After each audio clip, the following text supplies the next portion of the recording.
Today I got another parcels, this time from Beckhoff Automation. Let's have a look what's inside.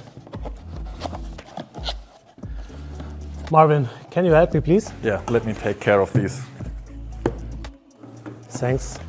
Yeah, what I can see is that's a module for the new MX system, right? Right.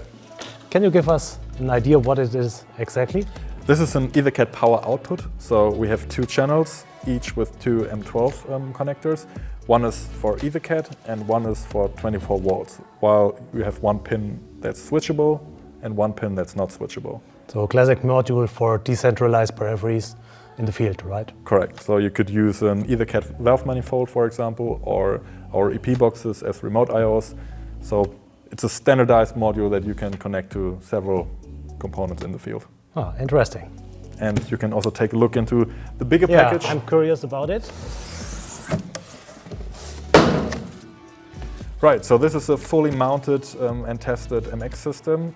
You see we have a 400 volt in-feed, we have several drives, we have some IOs, so just ready for you to build it into your machine module. Yeah, great. I'm ready with the assembling. That means I integrate it to my machine.